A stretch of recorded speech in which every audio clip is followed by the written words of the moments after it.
"Your poor old face is becoming an embarrassment to this family," my daughter-in-law announced at Christmas dinner. My son David nodded in agreement. Finally, someone said it. I stood up slowly, folding my napkin with the dignity I'd maintained for 67 years. "Then I'm leaving." That's when David's phone rang.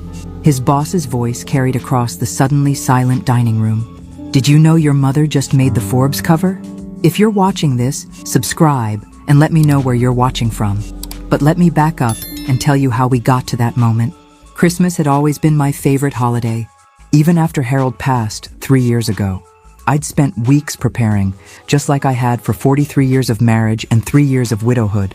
My famous sugar cookies with the secret ingredient that made neighbors beg for the recipe. Prime rib that Harold used to say was better than any restaurant. Homemade cranberry sauce that took 2 days to perfect. I'd invited David and Brittany, hoping this year might be different.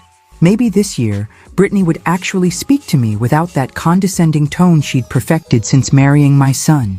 Maybe David would remember I raised him as a single mother for 5 years when his father was overseas, working 2 jobs to keep food on the table, and him in Little League. "Mom, this house is so dated," Brittany had said the moment she walked in, surveying my living room like it was a crime scene. "When are you going to modernize?" I'd served dinner on my grandmother's china, the good crystal Harold had surprised me with for our 20th anniversary. Everything perfect, just like always.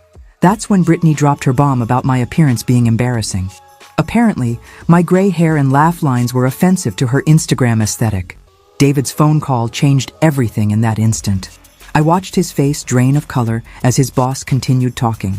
Something about a viral video, something about my cookies, something about Forbes wanting an exclusive interview. I smiled sweetly at both of them, picked up my purse, and walked toward the door. "Merry Christmas," I called over my shoulder. "I'll be expecting an apology when you figure out what you just lost." The irony wasn't lost on me that my embarrassing old face was about to become very profitable. But they didn't know that yet. The video that changed my life was posted by accident.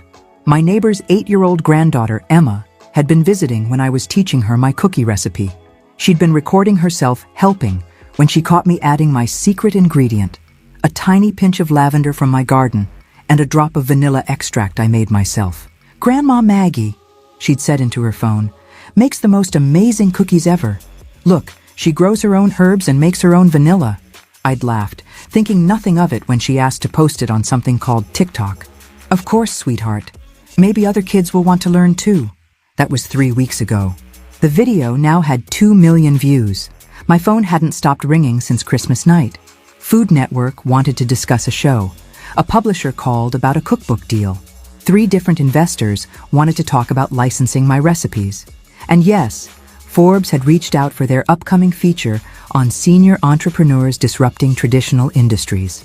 I sat in my kitchen that morning after Christmas, still wearing yesterday's good dress, staring at the pile of business cards and contact information I'd scribbled on napkins.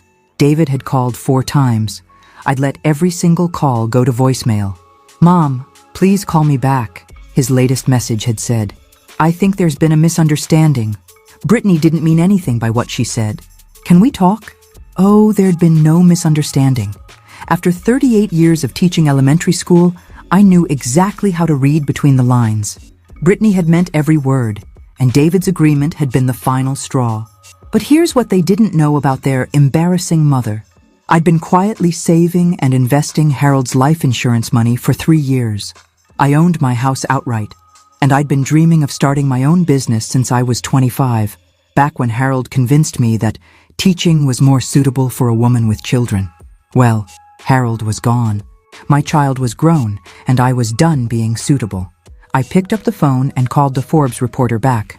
"Ms. Rodriguez, this is Margaret Thompson. I'm ready for that interview." The Forbes interview went better than I'd imagined. Maria Rodriguez was a sharp woman in her 30s who understood exactly what I was trying to build. We talked for 2 hours in my kitchen while I demonstrated the cookie recipe that started everything. "What most people don't realize," I explained while measuring flour, "is that there's an entire generation of knowledge disappearing. My grandmother taught me to make vanilla extract from scratch, to grow culinary herbs, to preserve foods without chemicals. Young people want to learn these skills, but they don't have access to teachers. Maria nodded, taking notes. So you're thinking beyond just cookies? Oh yes, I said, pulling my notebook from the kitchen drawer. I'd been sketching ideas since Christmas. What if there was a platform where seniors could teach traditional skills to younger generations? Cooking, gardening, sewing, woodworking, even old family recipes with stories behind them. I'd been developing this concept for weeks, ever since the TikTok video exploded. The comments had been incredible. Hundreds of young people asking where they could learn these techniques, sharing stories about grandparents they'd lost, begging for more content. We could call it Grandma's Kitchen, I continued, warming to my subject. Not just cooking, but all the traditional skills. Think of it as Airbnb meets Masterclass, but for intergenerational learning. Maria's eyes lit up. Have you done any market research? I laughed, gesturing to my laptop on the counter. 3 weeks of internet deep dives. Do you know how many YouTube videos there are of young people trying to recreate their grandmother's recipes and failing? Thousands. There's a massive market for authentic instruction. The article was scheduled to publish in 2 weeks. Meanwhile, I'd been busy. I'd contacted my old colleague Sarah Chen, who'd left teaching to work in tech. She'd agreed to help me build a basic website. I'd also reached out to 5 other seniors in my neighborhood who had incredible skills. Mrs. Patterson with her quilting, Mr. Anderson with his woodworking, Elena Vasquez with her traditional Mexican cooking. David had stopped calling after the 3rd day. Brittany had actually blocked my number, which honestly felt like a gift. But here's the thing about building something from scratch at 67. You don't have time for other people's doubts. Every day felt precious. Every opportunity important. My phone buzzed with a text from Sarah. Website prototype is ready. When can you see it? I smiled, untying my apron. The old Margaret would have asked David's permission first, worried about what the neighbors would think, convinced herself she was too old to start over. The new Margaret? She was just getting started. Sarah's prototype took my breath away. She'd somehow captured exactly what I'd envisioned. A clean, simple website where seniors could create profiles, showcasing their skills, and young people could book sessions either virtually or in person. The beauty of this model, Sarah explained as we sat in her home office, is that it's not just about the skills. It's about connection. Look at these testimonials from your TikTok comments. She pulled up screenshots. My grandmother passed before she could teach me her pierogies recipe. I would pay anything to learn from someone who knew her technique. Another, I'm 22 and can't even sew a button. I need a grandmother figure to teach me basic life skills. The market research was staggering. Sarah had compiled data showing that 60% of Gen Z and younger millennials felt disconnected from traditional skills, while 75% of seniors felt their knowledge was undervalued. We're not just solving a skills gap, I realized aloud. We're solving a loneliness epidemic. Sarah nodded. Exactly. And the financial model works. Seniors set their own rates. We take a small platform fee. Your cookie class could easily charge $50 for a 2-hour session. I'd already lined up my first 5 instructors. Mrs. Patterson was excited about teaching quilting. Elena had 3 different Mexican cooking classes planned. Even grumpy Mr. Anderson had warmed to the idea when I mentioned he could charge $75 to teach someone how to build a proper bookshelf. There's something else, Sarah said, pulling up another screen. I've been getting inquiries. 3 different venture capital firms have reached out since word started spreading about your Forbes feature. My stomach fluttered. Venture capital? 3 months ago, I was grading 3rd grade math tests. Now I was talking about investors and profit margins. Margaret, Sarah continued, this could be huge, but you need to be prepared for what comes next. If this takes off the way I think it will, your life is going to change dramatically. I thought about David and Brittany, about their embarrassment over my old face. In 6 months, when Grandma's Kitchen was featured in every major publication, would they still think I was the family embarrassment? Actually, I realized I didn't care what they thought anymore. Let's do it, I said. Let's change some lives. Sarah grinned and opened her laptop. In that case, we need to talk about your business plan presentation. The first investor wants to meet next week. My new life was officially beginning. The investor meeting terrified me more than the first day I stood in front of a classroom 40 years ago. Jennifer Walsh from Crossroads Ventures had requested a formal presentation about Grandma's Kitchen, and I'd spent a week preparing slides that Sarah helped me design. I wore my best navy suit, the one I'd bought for Harold's funeral but never worn again, and carried my grandmother's briefcase that I'd found in the attic. If I was going to pitch a business built on intergenerational wisdom, I might as well look the part. Jennifer was younger than my son, probably 35, with the kind of confident energy that comes from making million-dollar decisions before lunch.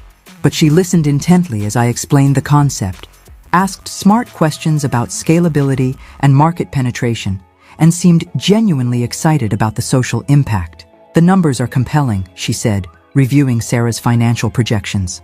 "Conservative estimates show you could have 50,000 active users within 18 months, but I'm more interested in the human element.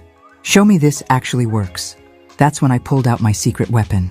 "I've been beta testing for 2 weeks," I said, opening my laptop. "We have 15 seniors offering classes and 43 students enrolled. Mrs. Patterson has a waiting list for her quilting workshop. Elena's Salsa Verde class sold out in 6 hours. I showed her the testimonials that had been pouring in. A college student who'd finally learned to make her late grandmother's biscuits. A young father who'd taken Mr. Anderson's basic carpentry class to build his daughter a dollhouse. A recent graduate who'd learned to mend clothes instead of throwing them away after taking my sewing basics workshop. This isn't just about skills," I continued, hitting my stride. "It's about preserving cultural knowledge that's disappearing with each generation. It's about giving seniors a sense of purpose and income. It's about building communities across age gaps." Jennifer leaned forward. "What do you need from us?" $200,000 for platform development, marketing, and operational costs for the first year, I said, grateful that Sarah had coached me on this part, in exchange for 20% equity. 3 days later, Jennifer called with an offer, $300,000 for 25%. I accepted. The Forbes article published that week with a cover photo of me teaching Emma how to make cookies, my hands guiding her small ones as we rolled dough. The headline read, "The Grandmother Revolution, How One Woman's Cookie Recipe is Disrupting Education." David called that morning. For the first time in weeks, I answered. "Mom," he said, his voice strange. "I saw the Forbes article. I had no idea you were... Why didn't you tell me?" I looked out my kitchen window at the herb garden I'd been expanding. "When would I have told you, David? Between being called an embarrassment and being asked to modernize my appearance?" The silence stretched between us. Finally, he said, "Can we talk? In person?" "Of course," I replied. "You can book a session through my website like everyone else." The irony of my son booking a cooking class to talk to his mother wasn't lost on either of us. David arrived at my house the following Saturday, looking uncomfortable and carrying flowers. Store-bought roses that probably cost $40 and had no scent. "These are nice," I said, accepting them gracefully. "Though next time, I could teach you how to arrange flowers from my garden." Mrs. Patterson's granddaughter took that workshop last week and made the most beautiful centerpiece. He followed me into the kitchen, where I'd set up for the class he'd technically paid for. Traditional Sunday pot roast with root vegetables.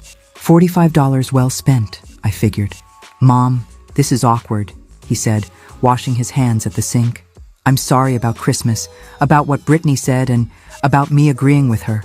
I handed him an apron, one of Harold's old ones that said, "Kiss the cook." "Sorry about which part?" "David? Sorry she said it, or sorry you agreed with it?" He tied the apron strings, his cheeks reddening. "Both. All of it. I never realized how much we'd been dismissing you, taking you for granted." I began arranging ingredients on the counter. "Well, at least you're learning to pay attention now. Hand me those carrots." As we worked together, really worked together for the first time since he was 10 years old, helping me bake Christmas cookies, something shifted between us. I taught him how to properly brown meat for maximum flavor, how to layer vegetables for even cooking, how to make gravy from scratch without lumps. "I always thought cooking was just following directions," he admitted, carefully chopping onions the way I'd shown him. "I didn't realize there was so much technique involved." "Most people don't," I replied. "That's why this business works. Everyone thinks their grandmother was magical, but really she just had knowledge and practice. Knowledge that's worth preserving." The pot roast went into the oven, and we sat at my kitchen table with coffee and the cookies that had started everything. David was quiet for a long moment. "Brittany feels terrible," he finally said.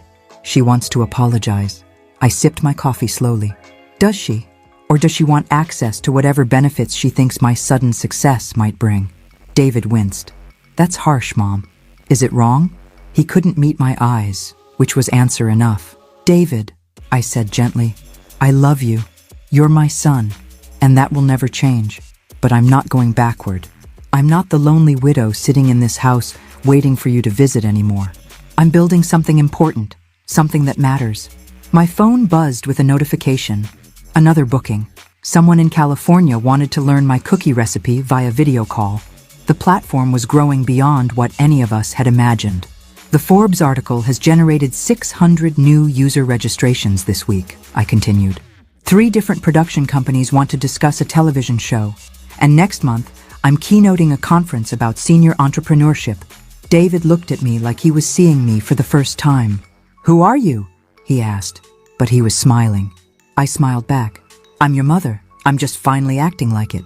That afternoon, as David left with containers of leftover pot roast and a new appreciation for what his old mother was capable of, I realized something important. I wasn't just teaching people how to cook. I was teaching them, and myself, how to value what we already knew. The embarrassing old woman was gone. In her place stood an entrepreneur, a teacher, and a woman who'd finally remembered her own worth. But this was only the beginning. The real transformation was still to come. 3 months after the Forbes article, I learned that success brings enemies you never expected. I was sitting in my new home office, Harold's old den transformed with modern equipment, when Sarah burst through my front door without knocking. We have a problem, she announced, laptop in hand and panic in her voice. A big one. She set her computer on my desk and showed me a website that made my stomach drop. Wisdom Exchange looked exactly like Grandma's kitchen, down to the color scheme and layout. The tagline read, "Learn traditional skills from experienced seniors," practically identical to ours. They launched this morning, Sarah continued, scrolling through pages that were unmistakably copied from our concept. They have backing from Peterson Industries, and they're offering instructors higher rates than we can match. I stared at the screen, recognizing several faces that had been on our platform just last week. Mrs. Patterson's quilting workshop was now featured prominently on their homepage. Elena's Salsa Verde class had been recreated with a different instructor using almost identical language. How is this legal? I asked, though I suspected I already knew the answer. It's not illegal to copy a business model, Sarah admitted. And we never patented the platform design. Margaret, they're huge. They have marketing budgets we can't compete with. My phone buzzed with a notification. Another instructor had canceled their Grandma's kitchen classes. That made 12 this week. I'd spent 40 years teaching children, which meant I recognized bullying when I saw it.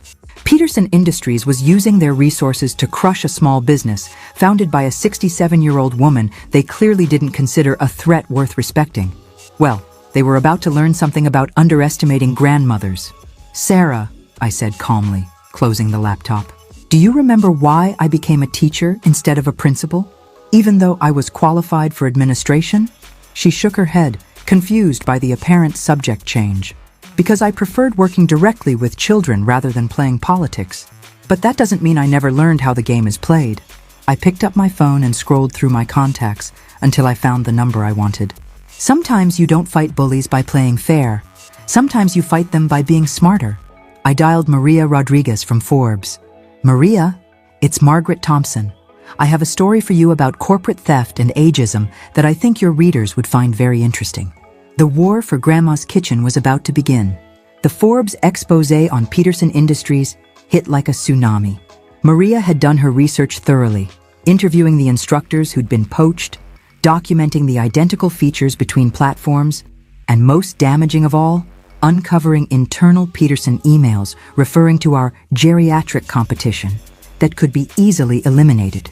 The article's headline read, "David versus Goliath, How Corporate Giants Target Senior Entrepreneurs." The photo showed me sitting in my kitchen next to a screenshot of Peterson's platform, with a caption that made my teacher's heart proud. Some lessons can't be bought, they have to be earned. But Peterson's response was swift and brutal. Within 24 hours of the article's publication, they'd launched a legal challenge claiming we'd stolen their trade secrets. Their army of lawyers filed injunctions, trying to shut down our platform while the case was pending.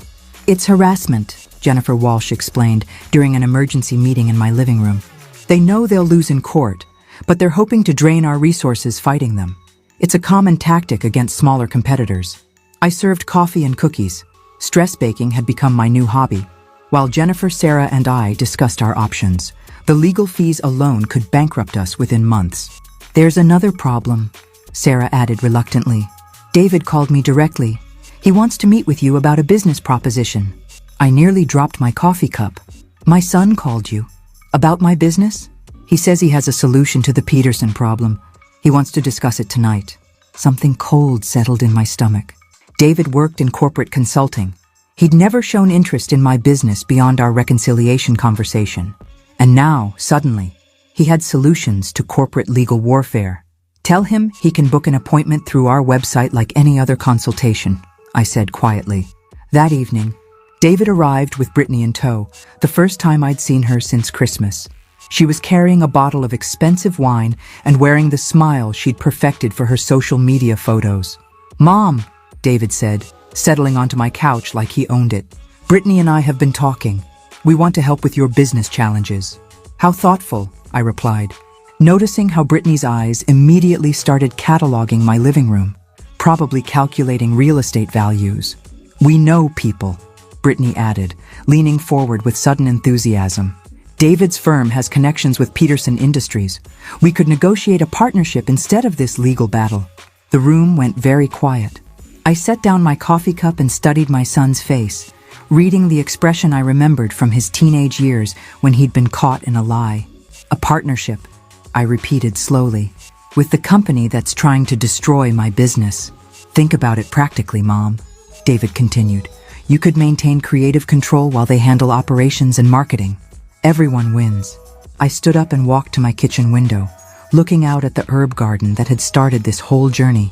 Behind me, I could hear Brittany whispering urgently to David about closing the deal. That's when I realized the truth that hit me like a physical blow. My own son was working for Peterson Industries. Get out, I said quietly, not turning around. Mom, I said, get out of my house. I faced them, and something in my expression made them both stand up quickly. Both of you. Now. The real battle was just beginning. The revelation about David's betrayal hit harder than Peterson's legal assault.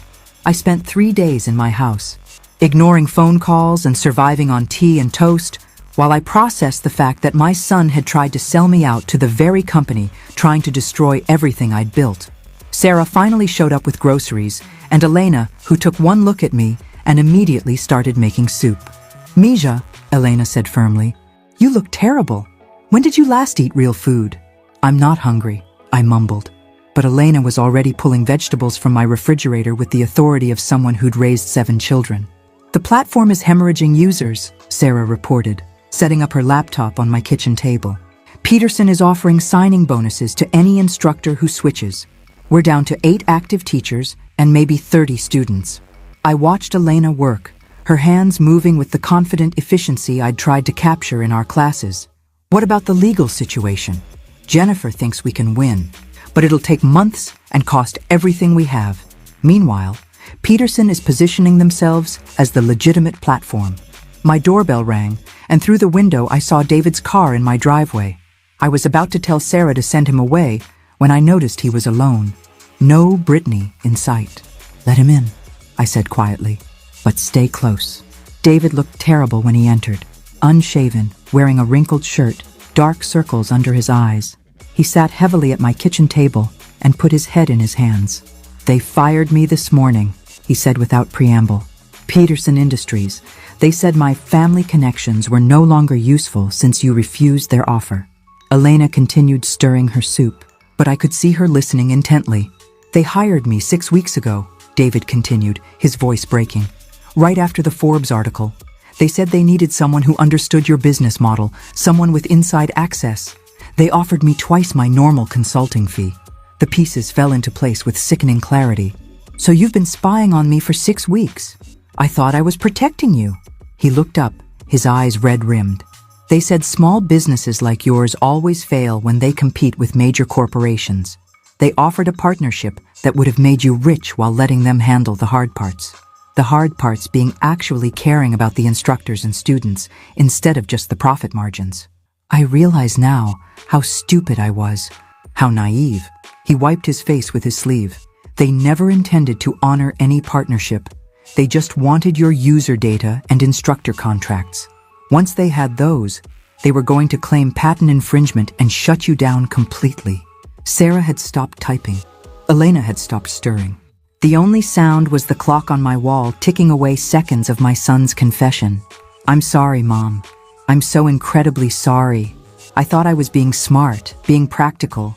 I didn't realize I was destroying the most important thing you'd ever built." I stood up slowly, my joints protesting after 3 days of barely moving. "David, you're my son, and I love you. But right now, you need to leave my house and figure out how to live with what you've done." He nodded, tears streaming down his face. "Is there any way to fix this?" I looked at Sarah, then at Elena, then back at my broken son. "Maybe, but not today." After he left, Elena set a bowl of soup in front of me. "Eat," she commanded. "We have work to do." For the first time in days, I was actually hungry. The plan that would save Grandma's kitchen came to me at 3 in the morning while I was lying awake thinking about David's confession. Peterson Industries had made one crucial mistake.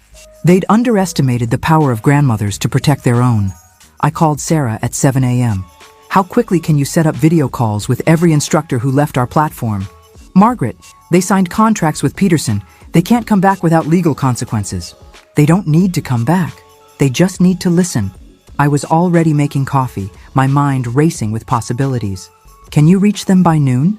3 hours later, I was looking at a computer screen filled with familiar faces. Mrs. Patterson, Elena, Mr. Anderson, and 12 others who'd built the foundation of our platform. Some looked guilty, others defiant, but they were all listening. "I'm not here to ask you to break your contracts," I began. "I'm here to tell you what Peterson Industries really thinks of us." I read them the internal emails Maria had uncovered, the ones calling us geriatric competition, the ones discussing how to eliminate the grandmother problem, the ones referring to our instructors as expendable assets once they'd extracted our teaching methods. Mrs. Patterson's face grew stormy. "They told me I was a valued educator." "You are," I said firmly, "but not to them. To them, you're just content to be harvested and repackaged." Elena leaned forward on her screen. "What do you want us to do, Margaret?" "Nothing that violates your contracts. But there's something Peterson doesn't understand about the knowledge you all possess."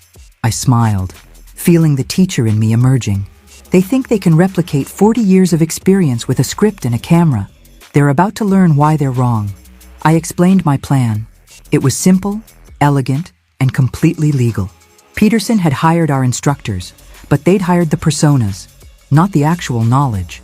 Every good teacher knows that information without wisdom is just data. "They can copy your recipes and techniques," I continued, "but they can't copy the stories that make them meaningful. They can film you demonstrating skills, but they can't capture the decades of mistakes and adjustments that make you masters." Anderson chuckled. "So we give them exactly what they paid for. Nothing more, nothing less." "Precisely. Let them discover the difference between following instructions and true teaching." Over the next week, my plan unfolded beautifully. Peterson's new instructors delivered technically accurate classes that were somehow completely lifeless. Students complained that the recipes didn't work, that the techniques felt mechanical, that something essential was missing. Meanwhile, I quietly reached out to the students who'd stayed with Grandma's kitchen. "What if I told you that your favorite instructors were starting to offer private, in-person workshops in their own homes? Nothing to do with any platform, just old-fashioned learning in Grandmother's kitchen?" The response was immediate and overwhelming. Within days, Mrs. Patterson was hosting quilting circles in her living room. Elena was teaching small groups in her kitchen. Mr. Anderson had a waiting list for his garage woodworking sessions. Peterson Industries had succeeded in stealing our platform, but they'd unknowingly helped us create something much more powerful, a real community that existed beyond any website or corporate structure. The phone call I'd been waiting for came on Friday morning. "Ms. Thompson? This is Robert Peterson from Peterson Industries. I think we need to talk." I smiled, remembering the 8-year-old boy in my 3rd grade class who'd thrown the same kind of tantrum when his scheme to copy homework hadn't worked. "Mr. Peterson," I said sweetly, "you can book an appointment through my website like everyone else." But by then, I already knew exactly what I was going to tell him. The meeting with Robert Peterson took place in my living room because I wanted him to see exactly what he'd been trying to destroy. He arrived with 2 lawyers and a briefcase full of documents, probably expecting to intimidate a lonely old woman into submission. Instead, he found me serving coffee and homemade cookies to Maria Rodriguez from Forbes, who was documenting our conversation for a follow-up article about corporate bullying and the resilience of senior entrepreneurs. "Ms. Thompson," Peterson began, clearly flustered by the reporter's presence, "I think there's been a misunderstanding about our business practices." "Oh, there's been no misunderstanding," I replied, offering him a cookie. "You tried to steal my business model, poach my instructors, and crush my platform through legal intimidation. The only misunderstanding was yours, thinking that grandmothers don't fight back." For the next hour, I watched a 50-year-old CEO learn lessons that any elementary school teacher could have taught him. You can't steal wisdom. You can't corporate structure community. And you definitely can't out-grandmother a grandmother who's found her purpose. "Your platform is failing," I continued matter-of-factly. "Your students are leaving in droves because they can tell the difference between authentic teaching and corporate content creation. Meanwhile, our instructors are busier than ever with private workshops that no platform can control." Peterson shifted uncomfortably. "What do you want?" "I want you to shut down Wisdom Exchange and issue a public apology for your predatory business practices. In exchange, I won't pursue the corporate espionage charges that Maria's investigation has uncovered." His lawyers whispered urgently in his ears. Finally, he nodded stiffly. 3 weeks later, the final Forbes article ran with the headline, "The Grandmother Who Beat Corporate America." The photo showed me in my kitchen, surrounded by Elena, Mrs. Patterson, Mr. Anderson, and 15 other seniors who'd become not just instructors but family. David had called that morning, his voice tentative. "Mom, I saw the article. Are you taking new students for forgiveness lessons?" I'd laughed despite myself. "That's a premium course. It requires extensive prerequisites. I'm willing to do the work." Brittany, it turned out, was not. She'd filed for divorce the week after Peterson Industries collapsed, citing irreconcilable differences with David's family situation. Apparently, being related to a Forbes cover story, grandmother wasn't the kind of embarrassment she could handle. As I write this, 6 months later, Grandma's Kitchen has evolved into something beyond what I'd ever imagined. We've partnered with senior centers across the country. 3 universities have incorporated our model into their continuing education programs. The TV show premieres next month, and my cookbook comes out in the spring. But the real measure of success isn't in the numbers or the accolades. It's in the letter I received yesterday from Emma, the 8-year-old who'd started it all with her TikTok video. She's now 10 and has been teaching her friends how to bake cookies using techniques she learned from our classes. "Dear Grandma Margaret," she wrote in careful cursive, "thank you for showing me that knowledge is the best inheritance you can give someone." The embarrassing old woman with the poor face has become something Peterson Industries never understood and could never replicate. A grandmother who realized that her greatest value wasn't in being suitable or quiet or convenient. It was in being exactly who she'd always been, just with better boundaries and a business plan. Sometimes the best revenge isn't getting even. It's getting ahead, and at 68, I'm just getting started. Thanks for listening. Don't forget to subscribe and feel free to share your story in the comments. Your voice matters.